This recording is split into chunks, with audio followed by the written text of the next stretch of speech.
क्या सही जून का महीना चल रहा है ना, क्रिकेट वर्ल्ड कप चल रहा है, इधर यूरोस चल रहा है, कोपा अमेरिका भी शुरू हो गया, अभी कुछ दिनों में आपका विम्बलडन शुरू हो जाएगा, फिर आपको ओलंपिक्स देखने का मौका मिलेगा।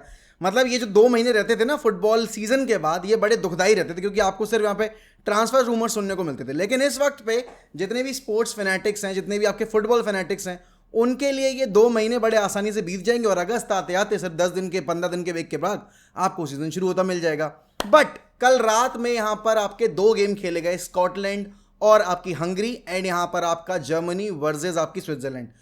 स्विट्जरलैंड जो काम आपकी स्कॉटलैंड नहीं कर पाई, जो काम आपकी यहाँ पर अगर मैं बोलूँ तो हंगरी नहीं कर पाई, वो स्विट्जरलैंड ने कल करके दिखा दिया। उन्होंने दिखा दिया कि भाई ये जर्मनी की टीम इनविंसिबल नहीं है, इस जर्मनी टीम के अगेंस्ट गोल स्कोर किया जा सकता है, इनको फ्रस्ट्रेट किया जा सकता है, नंबर्स में डिफेंड करो और यहाँ पर काउंटर पे इनको हिट करो। ये जब हाईलाइन खेल रहे हैं तो उनके उन स्पेसेस को एक्सप्लॉइट करो, और वो स्विट्जरलैंड ने अपनी हाई प्रेस से एंड डिफेंसिव मास्टर क्लास से प्रूव कर दी। अनफॉर्चुनेटली गेम ड्रॉ हो गया। स्विट्जरलैंड एक टाइम पे ग्रुप टॉप कर रही थी, लेकिन यही देखो, यही जर्मन आप बोलोगे फिलॉसफी है, यही जर्मन आपका माइंडसेट है। They never ever give up. जब तक फाइनल विसल ब्लो नहीं होती है तब तक जर्मन टीम हथियार नहीं डालती है। और अभी तक पिछले 2-3 टूर्नामेंट से ये कहानी थोड़ी अलग थी क्योंकि जर्मन टीम अपने शेल में चली जाती थी। जैसे ही आपने देखा कि यहाँ पर 1-2 गोल कंसीड किए उन्होंने, भले ही वो लीड पर भी हैं, but they use to crumble a lot. कल रात में वो चीज़ देखने को नहीं मिली। अनफॉर्चुनेटली जो एंड्रिक वाला गोल था वो यहाँ पर रूल आउट हो गया क्योंकि अब रूल्स ही ऐसे हैं तो क्या किया जाए। जमाल मुसियाला ने फाउल किया वहाँ पर और इस चक्कर में वो गोल जो था वो ओवरटर्न कर दिया गया। लेकिन भाई जो स्विट्जरलैंड ने गोल स्कोर किया था, that was an absolute beautiful goal. पहली बात तो against the run of play गोल मारा और उसके बाद इतने लंबे टाइम तक उस गोल को डिफेंड भी कर लिया। एंड में आके सब्स्टिट्यूशंस हुए और उसके बाद थोड़ा गेम मोमेंटम चेंज हुआ। अब राउंड ऑफ 16 में जाते में यहाँ पर जॉनथन टा अवेलेबल नहीं है क्योंकि उनको कल येलो मिल गया, तो यहाँ पर वो अब मिस करेंगे राउंड ऑफ 16 का फिक्सचर। अच्छा, दूसरी तरफ स्कॉटलैंड वर्सेस हंगरी में जिस हाइप के साथ यहाँ पर आपकी स्कॉटलैंड आई थी, मैंने भी प्रेडिक्ट किया था कि स्कॉटलैंड 3rd पे फिनिश करेगी and they will make it into the round of 16। लेकिन यहाँ पर अगर हंगरी ने जिस तरीके से भाई फाइटिंग स्पिरिट दिखाई है, पहली बात तो बहुत ही अजीब सा सीन क्रिएट हो गया था जब वर्गा को मतलब इंजरी हुई एंड कीपर ने मिस्टेक, आप बोलोगे मिस्टेक की, और वहाँ पर एल्बो उनके फेस पे लगी and he went unconscious. But उसके बाद सोबोज़लाई ने और पूरी टीम ने जिस तरीके से स्टेप अप किया ना उन मोमेंट में, दैट वाज कमेंडेबल। एंड ये विक्ट्री उन्होंने वर्गा को डेडिकेट भी की। Szoboszlai was in tears, every Hungary player was in tears, क्योंकि देखो यार, अब ऑब्वियस सी बात है, हमने 2 साल पहले देखा था, 3 साल पहले, जब आपके क्रिश्चियन एरिक्सन के साथ सेम चीज़ हुई थी और यहाँ पर पूरा स्टेडियम स्टंट था, पूरा फुटबॉलिंग वर्ल्ड स्टंट था।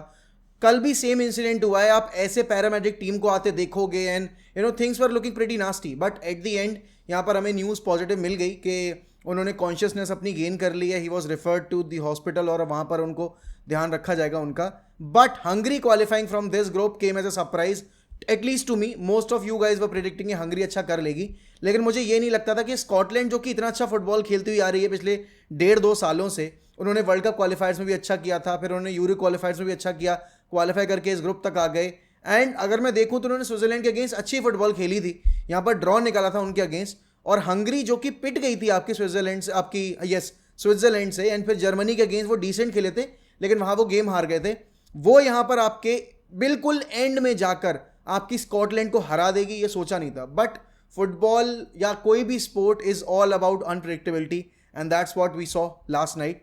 It's good to see Germany making through into the round of 16 and यहाँ पर स्विट्जरलैंड ऑल्सो आफ्टर उनके जो एक बोलोगे खराब गेम रहा था वर्ल्ड कप में पोर्चुगल के अगेंस्ट, उसके बाद सब लोगों ने उनको अब लुक डाउन करना शुरू कर दिया था। लेकिन yes, in this game and not just in this game, इस पूरे आप बोलोगे ग्रुप में वो यहाँ पर अनडिफीटेड जा रहे हैं और यहाँ पर जर्मनी अनडिफीटेड जा रही है एंड हंगरी यहाँ पर 3 पॉइंट लेकर आपकी अब क्वालिफाई करके जाएगी आगे राउंड में, तो which is very very good. यहाँ पर at one point it look like कि शायद स्कॉटलैंड विनर निकाल ले जब वो इंसिडेंट हुआ, but that was not the case. But yes, यहाँ पर अब आज रात में मैच है आपके इटली का क्रोएशिया के साथ, और क्रोएशिया और इटली दोनों ही अभी अगर आप देखोगे चांस में है कि यहाँ पर वो क्वालिफाई करके जा सकते हैं। अगर क्रोएशिया हरा देती है इटली को एंड अगर अच्छे मार्जिन से हराती है तो यहाँ पर उनके पास चांस होगा क्वालिफाई करके जाने का यहाँ पर। और अल्बेनिया जो कि आप बोलोगे ऑलमोस्ट इटली को हरा दिया था उन्होंने, क्योंकि इटली को फ्रस्ट्रेट कर रखा था and even against Croatia they did a commendable job. Spain के लिए गेम आसान नहीं होगा क्योंकि इटली वाले गेम में भी आप देखोगे एक नैरो विन निकाली थी, चांसेस बने थे लेकिन वो चांसेस बरी नहीं हुए थे। They have been very very good so far in this आप बोलोगे यूरोज। जर्मनी और स्पेन दो ऐसी टीम है जो कि सबसे ज़्यादा फ्रंट फुट पे रह के फुटबॉल खेली है अपनी और सबसे कॉन्फिडेंट फुटबॉल खेली है। आप ये चीज़ बाकी टीमों के बारे में नहीं बोल सकते, राइट, बड़ी टीमों में अगर मैं देखूँ तो। लेकिन यहाँ पर इटली के लिए डू और डाई सिचुएशन है। वो डिफेंडिंग चैंपियंस है यूरोस के, और इस साल इस ग्रुप में आते में मैंने तो उनको प्रेडिक्ट किया था कि वो ग्रुप टॉप करेंगे, but they have disappointed me so far with the brand of football they have played. Croatia after आप बोलोगे horrific start to their campaign against Spain, यहाँ पर उनके पास बहुत अच्छा मौका है कि वो इस गेम को जीत सकते हैं। देखो अभी उन्होंने पिछले गेम में ड्रॉ खेला था अल्बेनिया के अगेंस्ट 2-2। अल्बेनिया अगर यहाँ पर हरा देती है आपकी स्पेन को, तो अल्बेनिया भी क्वालिफाई करके जा सकती है, क्योंकि आप अगर देखोगे अल्बेनिया यहाँ पर आपके इटली के अगेंस्ट सिर्फ एक गोल से हारी थी। अभी जीडी जो है आपकी क्रोएशिया का वो नेगेटिव में है, और आपकी इटली अगर ये गेम ड्रॉ निकाल लेती तो इटली जीत आपकी क्वालिफाई करके आगे चली जाएगी। लेकिन इन केस अगर स्पेन को अल्बेनिया ने अच्छे मार्जिन से हरा दिया तो फिर इटली थर्ड पोजीशन पे भी फिनिश कर सकती है। तो यहाँ पर अब ये ग्रुप बड़ा इंटरेस्टिंग हो चुका है। इस ग्रुप में अभी फर्स्ट स्पॉट के लिए स्पेन क्वालिफाई कर चुकी है, लेकिन सेकंड स्पॉट अभी भी ओपन है, और थर्ड स्पॉट अभी आप देखोगे तीनों टीमों में से कोई भी यहाँ से आगे जा सकता है। तो देखने वाली बात होगी कि भाई आज के गेम में क्या होगा क्या नहीं होगा। लेकिन थोड़ा क्लब फुटबॉल के बारे में बात करते हैं। यहाँ पर क्लब फुटबॉल में आपको पता है यार, देखो अभी क्या है ना, ट्रांसफर्स इतने ज़्यादा आप बोलोगे सीरियसनेस के साथ कंज्यूम नहीं किए जा रहे हैं जो न्यूज़ है। लेकिन चेल्सी इस वक्त पे काफ़ी तेज़ी से मूव कर रही है मार्केट में, और इतनी तेज़ी में आप जो है वो यंगस्टर्स पे फोकस कर रहे हो, क्योंकि अभी जितने भी आप बोलोगे जो वर्ल्ड क्लास प्लेयर्स हैं या फिर आपके जो टॉप टैलेंटेड प्लेयर्स हैं वो यूरोज और कोपा अमेरिका में बिजी हैं, राइट। तो यहाँ पर अब चेल्सी ने ऑलरेडी कल आपकी एक साइनिंग अनाउंस कर दी, एंड यहाँ पर उन्होंने यहाँ पर वो भी चीज़ अनाउंस कर दी कि Ian Martinez went to Aston Villa. Surprisingly Marc Guehi का नाम आ रहा है यहाँ पे कि मार्क गी माइट ज्वाइन चेल्सी। अब देखो इतने सारे चेल्सी ने जो यंगस्टर्स साइन कर रखे हैं, आपके पास मद्यूके है, मुद्रिक है, देन आपके पास कोल पार्मर है, देन आपने यहाँ पर चुकुमेजे मतलब चुकुमेका और बाकी सारे प्लेयर साइन कर रखे हैं। आपके काइसिडो भी यंग है, एंजो फर्नांडिस भी यंग, आपका डिफेंस लाइन में भी काफ़ी यंगस्टर्स हैं। चेल्सी अभी इस प्रोजेक्ट को अगर इस तरीके से प्लान कर रही है, in near future Chelsea will become आप बोलोगे एक सेलिंग क्लब, एक फीडर क्लब, और फिर चेल्सी की जो हेरिटेज है, चेल्सी का जो आप बोलोगे एक रुतबा है वर्ल्ड ऑफ फुटबॉल में, वो कहीं ना कहीं डिमिनिश होना शुरू हो जाएगा। क्योंकि देखो मैं यहाँ पर किसी भी तरीके से चेल्सी को डिस्कार्ड नहीं कर रहा कि वो आने वाले सीजन में अच्छा नहीं कर पाएंगे, लेकिन too many youngsters in the line up with no leaders आप बोलोगे in the starting 11। Thiago Silva इकलौते लीडर थे, वो भी अब जा चुके हैं। तो यहाँ पर आप देखोगे किसको, जब आप टफ मोमेंट में हो आपको कोई बंदा चाहिए कि वो आपको लीड करे, क्योंकि कॉनर गैलेगर को भी आप बेचना चाहते हो, इयान मार्टिन आपने ऑलरेडी बेच दिया है, और ये कॉनर गैलेगर वाली जो सिचुएशन थी इसी चक्कर में आपके पोचेटिनो से रिश्ते खराब हुए, और ये मैनेजमेंट फिर आपके यहाँ पर नए मैनेजर को लेकर आई है। अब देखो प्रॉब्लम क्या है इस वक्त पे, चेल्सी ये चीज़ नहीं देख रही कि लिवरपूल ने अभी अपना मैनेजर चेंज किया है, और यहाँ पर ये बहुत अच्छा मौका था चेल्सी जहाँ पर सीरियस बिजनेस करती मार्केट में जाकर, और फिर यहाँ पर वो स्विफ्टली मूव कर सकते थे उस थर्ड स्पॉट के लिए compete करने के लिए। आई नो कि पिछले 2 सीजन बहुत खराब रहे हैं, लेकिन यहाँ पर अगर आप देखोगे तो अब ये जो एंजो मरेस्का की टीम जो बनेगी, वहाँ पर अगर उनको आप थोड़े बहुत लीडर दे दोगे, क्योंकि एंजो मरेस्का ने लेस्टर के साथ top of the table finish करके उनको चैंपियनशिप से प्रीमियर लीग क्वालिफाई करवाए,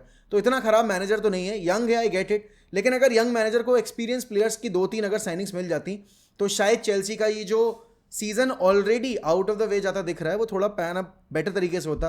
बट देन अगेन अब चेल्सी के ऊपर फाइनेंशियल फेयर प्ले के भी इंप्लीकेशंस हैं, वो कितने प्लेयर्स बेचेंगे, कितने प्लेयर्स को रोकेंगे, वो देखने वाली बात है। Manchester United on the other hand, कल आपने न्यूज़ सुनी ली है कि Manchester United wants to bring आपके Ruud van Nistelrooy in the coaching staff of Erik ten Hag, और फेब्रिजो रोमानो ने ये चीज़ बहुत स्पेसिफिकली मेंशन भी की है कि यहाँ पर मैनचेस्टर यूनाइटेड के कोचिंग स्टाफ में बहुत सारे चेंजेस एक्सपेक्ट किए जा सकते हैं। अब आपको पता है कि टेन हैग को रीअपॉइंट किया गया है एक तरीके से, और अब Ten Hag will be the coach, he will not manage the transfers and everything, he will just coach the team, he will just manage the team. उनके पास सिर्फ ड्रेसिंग रूम पावर होगी, ट्रांसफर वगैरह से रिलेटेड उनके पास कोई power नहीं होगी। यूनाइटेड ने कितना सफ़र किया है यहाँ पर पिछले 2 सीजन में इन terms of being so vulnerable in front of the गोल, तो उस वजह से हमें एक बेटर आपका नंबर 9 या फिर आप बोलोगे एक स्ट्राइकर कोच चाहिए जो गोल स्कोरिंग फॉर्म जो हमारे प्लेयर्स की वो इंप्रूव कर पाए। Benni McCarthy has done a decent job, पहले सीजन में उनके एंड से हमें अच्छा काम देखने को मिला, लेकिन सेकंड सीजन में we were very very pathetic in terms of 1v1 game play, in terms of creating chances, in terms of being clinical in front of the goal. हमने बहुत चांसेस पेल आउट किए, चाहे आप लेस्टर वाले की, अब चाहे आप क्या कहते हैं ब्राइटन वाले गेम की बात करो, चाहे आप बर्नली वाले गेम की बात करो, चाहे आप यहाँ पर इवन कोवेंट्री वाले गेम की बात करो, मैन सिटी वाला गेम ले लो, लिवरपूल वाला गेम ले लो, आर्सेनल वाला गेम ले लो, we had ample amount of opportunities to win those games and especially champions league के सारे गेम आप देख लो, हमारी परफॉर्मेंस कितनी ज़्यादा खराब रही थी इन फ्रंट ऑफ द गोल। तो अगर रूड वैन निस्टेलरॉय को हम ऐड कर लेते हैं तो यहाँ पर बहुत बड़ा अपग्रेड होगा ये रैसमस हॉयलैंड के लिए, आपके मार्कस रैशफोर्ड के लिए। तो will have to wait and see कि किस तरीके से अब ये सिचुएशन पैन आउट होगी, क्योंकि जैसा कि फेब्रिजो ने रिपोर्ट किया, Ruud van Nistelrooy is also being linked with the job आपके बर्नली फुटबॉल क्लब की, तो वो देखना होगा। बाकी अभी ट्रांसफर रूमर्स इतने कुछ ज़्यादा सीरियस नहीं चल रहे हैं, अगर सीरियस होंगे तो ऑब्वियस सी बात है हम उनको अच्छे से कवर करेंगे। लेकिन यस, जाने से पहले भाई many happy returns of the day to the one and only Lionel Andres Messi, the player who has मतलब blessed every football fan, whether you like him or not, but you have to accept this, that if there was, आप बोलोगे, a player who made football look so simple with his आप बोलोगे with his essence on the pitch and with his masterclass performances week in week out, year after year, keeping the bar so high so that the other people won't be able to come anywhere near close to him.